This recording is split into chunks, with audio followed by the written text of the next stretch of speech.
I wanted to kind of talk about culture, because I don't talk about culture much. I find a lot of it is divisive and, I don't know, subjective and messy or whatever. Culture, subjective, yes. Yeah. And some of this is reminiscent of Jordan Peterson's discussions, but what recently brought it to mind was I was reading Vin Armani's new book, Render Unto Caesar. And there is a part where he talks about how culture evolves and has evolved in the past, and the cycle of culture. These were new ideas for me.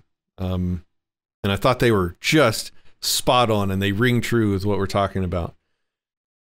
It starts out where in the primitive time, you know, maybe tens of thousands of years ago, when small, tiny groups of humans were starting to work together, they encountered problems in reality. Like, you know, the weather was a problem. So they learned how to make clothes and live inside instead of outside. And then they developed traditions about, you know, not going out on super cold days or planting crops at a certain time of year. They developed these traditions and these habits that protected them from the problems sort of inherent in existence. And that's one way to look at culture. It's a set of traditions and habits and common practices and sort of common ideas, common memes in a group of people. And so what that does is that when they implement these habits and these traditions, they protect the population of that group from the problems, from the dangers and the adversities of reality. Wearing socks in winter. Mom. My mom is in the chat. Hello, Mom. Yes. She always had to tell us to wear our socks in winter. Yep. And my kids just won't. So she did better than I did. So yeah, so that's one of the sort of so that group of people growing these new traditions and practices and habits becomes safe from these problems. And so that population of people becomes more successful than the other populations of people. And that means that they grow in numbers and size and success. And they continue to exist, unlike the other groups of people that didn't adopt those habits and maybe died out because they didn't wear their socks in winter, for example. And so over time, you know, add that hundreds of years, thousands of years later, the populations have grown massively large, and they have these traditions, but they only know them as traditions, as just things that we've always done.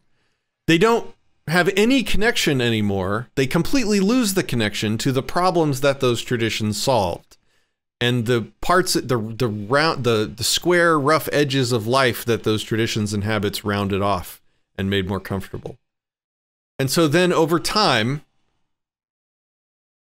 because they've forgotten the source or the root or the reason behind those traditions, they'll start just ignoring, dropping, or forgetting, or not caring about the habits and traditions as much anymore, or even completely at all.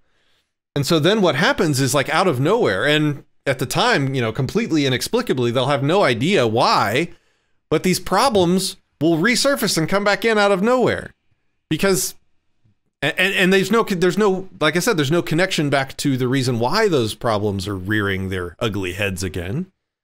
And so then that leads to the population or that group or that society culture declining, which is like when you had, you know, we had the Greeks, and then we had the Dark Ages, and then following the Dark Ages, what came next is people start rediscovering the traditions and the habits of the last culture that was successful at its height. And they start rebuilding the traditions and reintroducing them, because now they know what these things do and they know why they're important. And then you have the Enlightenment, for example, where things start coming back together because people are taking these habits and traditions more seriously again. And the point that Vin Armani's book, Render Unto Caesar, made And he calls the time that we're living in now the dim age, because he thinks that we are headed back towards a dark age, and right now we're in the dim age. We're headed that way. And I think it's like readily apparent, right? Like if you think like Ryan, like it seems like society's primary goal right now is to challenge and get rid of every tradition that we can think of. It's like no one cares about any of the old structures anymore, you know? Yes, I would say that.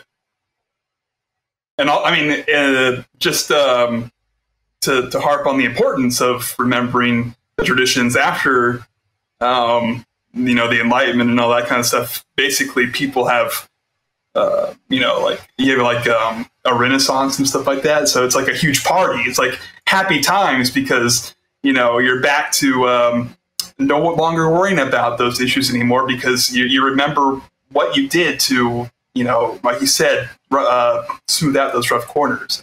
Now life is beautiful. Everything is awesome.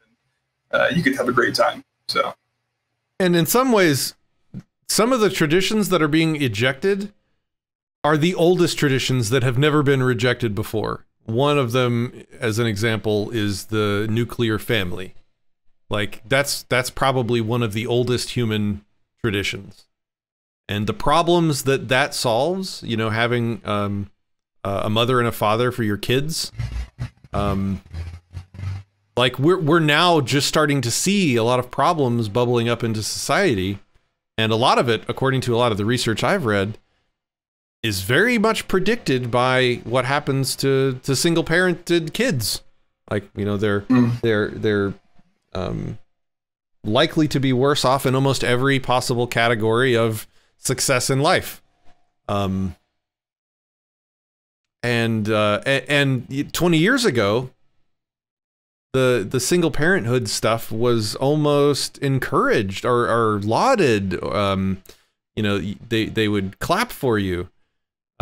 Like, sure, there are definitely people, my mom probably included, actually, knowing that she's watching, that were dealt a bad hand and, weren't able to provide the two-parent family. But when you start congratulating people or I don't know, encouraging almost like single parenthood, you are undermining and removing like one of the most ancient traditions that is wrapped up in the human species. Like you don't know what you're fucking with at that point. And that's just one example. There are so many traditions that are being ejected now without care. There's another saying that came to mind thinking about this. It's about like a fence, and the saying is something like, never tear down a fence until you know why it was built there in the first place.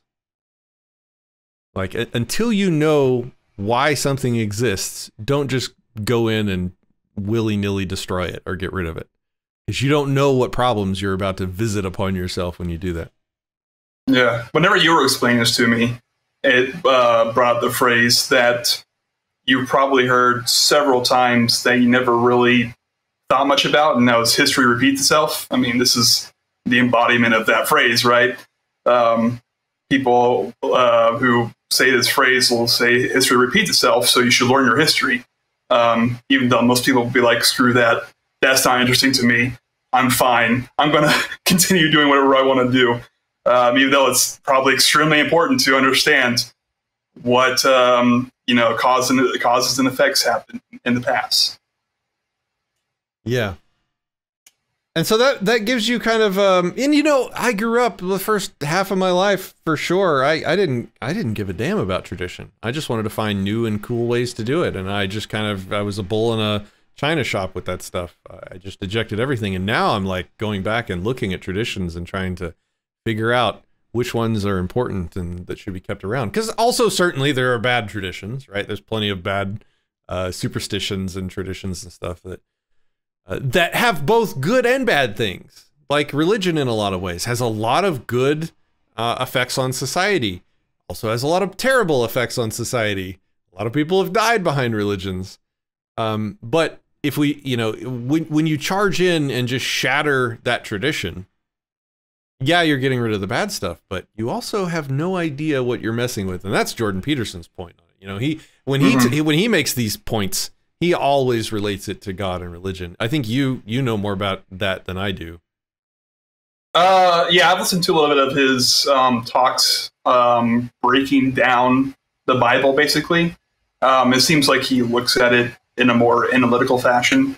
And that's basically his whole point, is that he tries to bring out the good parts, the stuff that people wrote down and passed along for thousands of years because it was important to solving an issue in society. And if you just throw it out, you know, the saying, throwing out the baby with the bathwater, you're throwing out a lot of hard lessons that were learned.